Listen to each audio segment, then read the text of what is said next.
आज हम CG TET जो एग्ज़ाम होता है उसके पेपर 2 जो क्लास 6 to 8 के लिए रहता है, 6 to 8 के लिए उसके पेपर 2 में 2022 में जो सीजी टेट एग्ज़ाम हुआ था उसमें किस प्रकार से क्वेश्चन आए थे 2022 के एग्ज़ाम में एसएसटी सब्जेक्ट का, उसको देखते हैं। साथ में मैं अन्य अन्य ईयर के सीजी टेट के एग्ज़ाम का डिस्क्रिप्शन में लिंक डाल दूंगा, आप वहां से जाकर उसको देख सकते हो। फिर इसका स्टार्ट करते हैं। फिर चतुर्थ भाग है सामाजिक अध्ययन। फिर पहला क्वेश्चन इसमें 91, सम्राट अशोक के इतिहास जानने का मुख्य स्रोत अभिलेख है, उसके अरमाइक भाषा में कितने अभिलेख प्राप्त हुए हैं? तो जो अरमाइक भाषा में अभिलेख प्राप्त हुए हैं वो 3 अभिलेख हैं।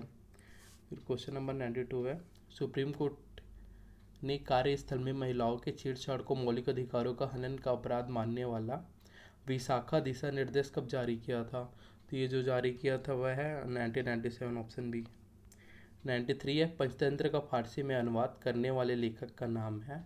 जो पंचतंत्र का फारसी में अनुवाद किया था वह है अबुल फजल, इन्होंने ही अकबरनामा की रचना की थी। 94 है, सम्राट अशोक ने पहली धर्म यात्रा निम्नलिखित स्थान पर की थी। जो पहली धर्म यात्रा इन्होंने की थी वो बोध गया में की थी। सम्राट अशोक ने अपने राज्य अभिषेक के 10वें वर्ष पूरे होने पर बोध गया में हमने पहली धर्म यात्रा की जो है शुरुआत की थी।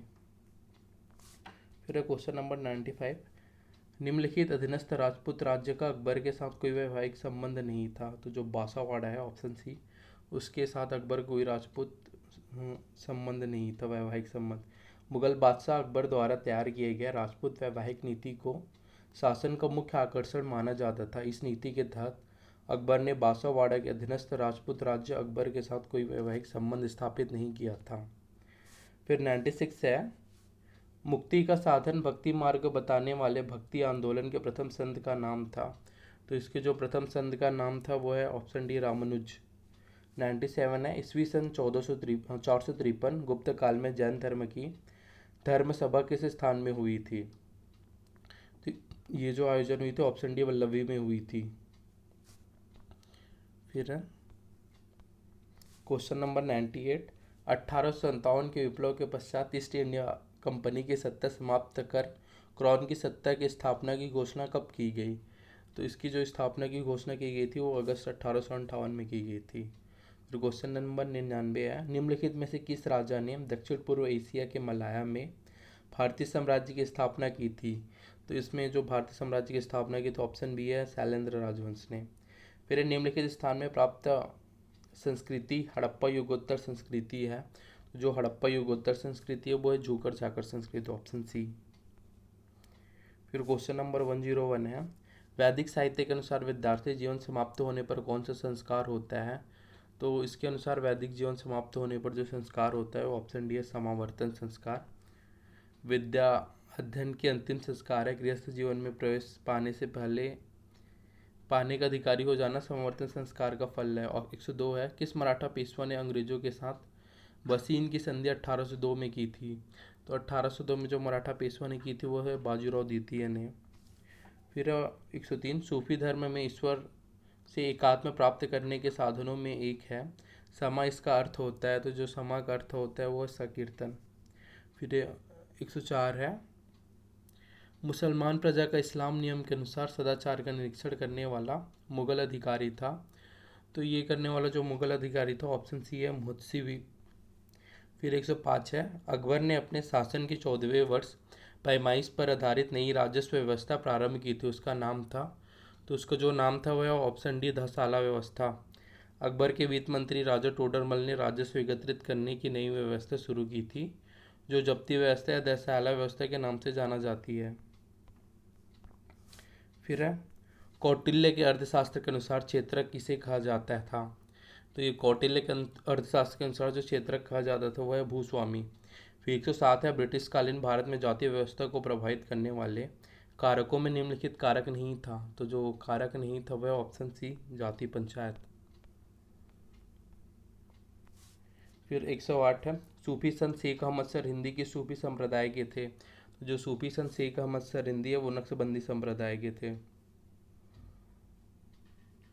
फिर 109 है, 1857 के विप्लव को इंग्लैंड के किस नेता ने सुनियोजित एवं सुगठित प्रयत्नों का परिणाम बतलाते हुए एक राष्ट्रीय विद्रोह कहा था? ये ऑप्शन है, डिजराइल ने। फिर क्वेश्चन नंबर 110 है, ऋग्वेद में 10 राजाओं के संघ के साथ युद्ध करने वाले किस राजा का नाम आता है? तो इसमें जो राजा का नाम आता है वह ऑप्शन बी सुदास।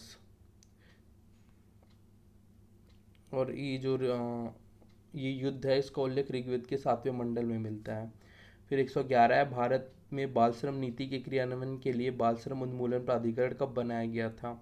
तो ये जो बाल श्रम उन्मूलन प्राधिकरण बनाया गया था वह 1994 में, ये 6 सितंबर 1994 को इसको बनाया गया था। फिर 112 में, निम्नलिखित किस संत को गौरंग महाप्रभु कहा जाता था? तो जो गौरंग महाप्रभु के नाम से जाना जाता था जो संत को, वो है 112 सी चैतन्य महाप्रभु, गौरंग महाप्रभु के नाम से जाना जाता है। फिर 113, आधुनिक भारत में नगरीकरण प्रक्रिया के विकास में निम्नलिखित कारण नहीं माना जाता। जो कारण नहीं माना जाता है वो सांस्कृतिक परंपरा। 114 है, ईस्ट इंडिया कंपनी के समक्षता के सिद्धांत पर भारतीय रियासतों के साथ समझौता किया था, इस नीति को क्या कहा गया था? जो समझौता किया गया था इस नीति को ऑप्शन ए सुरक्षा घेरे की नीति कहा गया था। फिर 115 है, भारत के संविधान के उद्देश्यों में से एक आर्थिक न्याय का उल्लेख किया गया है। तो जो आर्थिक न्याय का उल्लेख किया गया है वो ऑप्शन बी प्रस्तावना तथा राज्य के नीति निर्देशक सिद्धांतों में, इसका डिटेल में दिया गया। भारत के संविधान के उद्देश्यों में आर्थिक न्याय का उल्लेख प्रस्तावना और नीति निर्देशक सिद्धांत में किया गया था। प्रस्तावना सामाजिक, आर्थिक तथा राजनीतिक न्याय, नीति निर्देशक तत्व के जो अनुच्छेद 38 में आर्थिक, न्यायिक तथा सामाजिक न्याय का उल्लेख किया गया है। फिर 119, राज्यसभा के संबंध में निम्नलिखित कथनों पर विचार करें। फिर एक कथन है, राज्यसभा एक निरंतर चलने वाली संस्था है, इसके 1/4 सदस्य हर दूसरे वर्ष सेवानिवृत्त होते हैं। फिर है, राज्यसभा के सदस्यों की पदअवधि 6 साल की होती है। फिर इसमें जो ऑप्शन दिया है वो चुनने को बोला है, तो इसका जो ऑप्शन रहेगा 116 का वो है ऑप्शन बी। कथन 1 और 3 सही हैं। एक निरंतर चलने वाली संस्था, इसके सभी सदस्य 6 वर्ष के लिए रहते हैं। 1/4 नहीं 1/3 सदस्य जो है वो प्रति हर दूसरे वर्ष जो है सेवानिवृत्त हो जाते हैं। फिर क्वेश्चन नंबर 117 है, निम्नांकित कथनों पर विचार करें। तो इसमें जो कथन है, संविधान के तीसरे भाग में 6 मौलिक अधिकारों का उल्लेख किया गया है, मूल संविधान में मौलिक कर्तव्यों का उल्लेख नहीं किया गया है। तो 117 का जो सही आंसर ऑप्शन सी, कथन 1 और 2 दोनों सही हैं। फिर सरदार स्वर्ण समिति की सिफारिश पर 42वें संविधान संशोधन 1976 के तहत मौलिक कर्तव्यों को भारतीय संविधान के भाग 4 का में से जोड़ा गया है।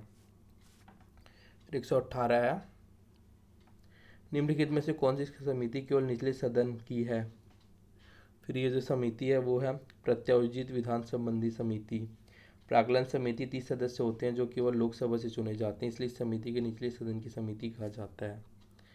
फिर 119 है, राष्ट्रपति की उच्चतम न्यायालय से सलाह करने की शक्ति का उल्लेख संविधान के किस अनुच्छेद में है? तो ये जो उल्लेख है वो ऑप्शन बी अनुच्छेद 143 में है। फिर 120 जो है क्वेश्चन नंबर, भारतीय संविधान के किस अनुच्छेद में संवैधानिक उपचारों के अधिकार का उल्लेख है? तो इसमें जो उल्लेख है वो अनुच्छेद 32, इसे जो डॉक्टर भीमराव अम्बेडकर ने है, इसे संविधान की आत्मा कहा है। फिर क्वेश्चन नंबर 121, ऐसा मूल अधिकार जो विदेशियों को भी प्राप्त है वो कौन से मूल अधिकार हैं? तो जो ये है, अपराधों के लिए दोषसिद्धि के संबंध में संरक्षण जो है वो विदेशियों को भी प्राप्त है। इसमें अधिकार को उल्लेख किया गया है कि जो नागरिक एवं विदेशी नागरिक को भी प्राप्त है। आर्टिकल 14, आर्टिकल 21, आर्टिकल 23, 24, 25, 26, 27 और 28 जो आर्टिकल है वो भारतीयों के साथ विदेशियों को भी प्राप्त है। फिर 122, राज्यपाल के संबंध में निम्नांकित कथनों पर विचार कीजिए। तो जो राज्यपाल के संबंध में ये कथन था इसको विलोपित कर दिया गया था, ये वाला क्वेश्चन जो है उसको। फिर 123, भारत के कौन से राज्य चीन की सीमा से लगे हुए हैं? तो जो भारत के राज्य हैं अरुणाचल प्रदेश, सिक्किम और हिमाचल प्रदेश, ये जो है वो चीन से लगे हुए हैं, इसकी जो सीमा है वो। फिर क्वेश्चन नंबर 124, एशिया की सबसे बड़ी इमली मंडी कहाँ है? तो ये जो है वो जगदलपुर में है, बस्तर जिले में। फिर निम्नलिखित में से किस साहित्यकार को छत्तीसगढ़ के विद्यासागर की संज्ञा दी जाती है? तो पंडित रामदयाल तिवारी को छत्तीसगढ़ के विद्यासागर की संज्ञा दी जाती है। फिर 126 है, लैट्रिक एवं लेटेराइट को स्थानीय भाषा में कहते हैं। तो इसको हम स्थानीय भाषा में भाटा कहते हैं। फिर भूमकाल विद्रोह किस सन में हुआ था? तो जो भूमकाल विद्रोह हुआ था ऑप्शन बी 1910 में हुआ था। भूमकाल विद्रोह 1910 में गुंडाधुर के नेतृत्व में हुआ था। फिर 128 है, महारानी वसाटा द्वारा स्थापित सिरपुर के विष्णु मंदिर लक्ष्मण मंदिर का प्रशस्ति रचना किसने की थी? तो इसकी जो प्रशस्ति रचना की थी वह ऑप्शन बी कबीर सान ने। फिर 129 है, भारत का पहला परमाणु ऊर्जा संयंत्र है। तो भारत का पहला परमाणु ऊर्जा संयंत्र जो है तारापुर में है। फिर क्वेश्चन नंबर 130, निम्नलिखित में से किसे अश्वक्षांश भी कहते हैं? तो जो अश्वक्षांश भी कहते हैं वह ऑप्शन बी उपोष्णकटिबंधीय उच्च दाब की पेटी जो है दक्षिणी गोलार्ध में 30 से 35 डिग्री के बीच के भाग को अश्वक्षांश कहते हैं। गज किला छत्तीसगढ़ में कहाँ स्थित है? तो जो गज किला स्थित है वो रतनपुर में स्थित है। 132 है, इंस्टीट्यूट ऑफ इकोनॉमिक स्टडीज नई दिल्ली द्वारा प्रतिष्ठित उद्योग रत्न अवार्ड किसे प्रदान किया गया था? तो ये उस टाइम का जो था वो करंट अफेयर में था। ये था ऑप्शन ए प्रेम सागर मिश्रा। फिर क्वेश्चन नंबर 133 है, भारत के सर्वाधिक जनसंख्या घनत्व वाला राज्य है। तो भारत में जो सर्वाधिक जनसंख्या घनत्व है वो बिहार राज्य है। और सबसे कम जनसंख्या वाला राज्य जो है अरुणाचल प्रदेश है। फिर 134 है, निम्नलिखित में से कौन सी भू आकृति नदी द्वारा बनाई जाती है? तो जो भू आकृति नदी द्वारा बनाई जाती है वह है गार्ज, कैवन, गोखुर झील। ये तीनों जो है वो नदी द्वारा बनाई जाती है। फिर है 135 में है, भारत की मुख्य पर्वत श्रेणियाँ एवं उनके सबसे ऊंचे शिखरों को सुमेलित कीजिए। तो इसका आंसर था ऑप्शन सी, जैसे अरावली पर्वत की सबसे ऊंची चोटी होगी गुरु शिखर, नीलगिरी पर्वत की सबसे ऊंची चोटी होगी दोदा बेटा, सतपुड़ा पर्वत की सबसे ऊंची चोटी हो गई ये धूपगढ़, पश्चिमी घाट की सबसे चोटी हो गई अनाईमुड़ी। फिर है मोह असंबद्धता पाई जाती है। तो ये जो पाई जाती है वो बाह्य एवं आंतरिक कोर के मध्य, नहीं, ये जो पाई जाती है वो ऑप्शन है भूपटल एवं मेटल के मध्य। फिर 137, चिंगरा पगार जलप्रपात कहाँ स्थित है? यह जो है गरियाबंद में स्थित है। ये पर्यटक का बहुत आकर्षण केंद्र है जो है। फिर सेमरसेट अभ्यारण्य कहाँ स्थित है? जो सेमरसेट अभ्यारण्य जो है इसको क्वेश्चन को डिलीट कर दिया गया था। फिर क्वेश्चन नंबर 139 है, ओजोन की परत वायुमंडल में किस स्तर पर पाई जाती है? तो जो ओजोन की परत पाई जाती है वो 20 तापमंडल में पाई जाती है। फिर 140 है, लोकगीत लेंजा छत्तीसगढ़ के मुख्य कौन सी आदिवासी बहुल्य क्षेत्र में गाया जाता है? तो यह जो गाया जाता है ऑप्शन डी है बस्तर में। फिर एक शिक्षक को सामाजिक विज्ञान पढ़ाते समय किस पर ध्यान केंद्रित करने का प्रयास करना चाहिए? तो जो है ध्यान केंद्रित करने का प्रयास करना चाहिए वो तथ्यों, मूल्यों और पैटर्न पर ध्यान दे। फिर है सामाजिक विज्ञान उस विज्ञान को संदर्भित करता है जो अपने सामाजिक सांस्कृतिक पहलुओं में मानव व्यवहार से संबंधित होते हैं। एक शिक्षक को सामाजिक विज्ञान पढ़ाते समय तथ्यों, मूल्यों और पैटर्न पर ध्यान केंद्रित करने का प्रयास करना चाहिए।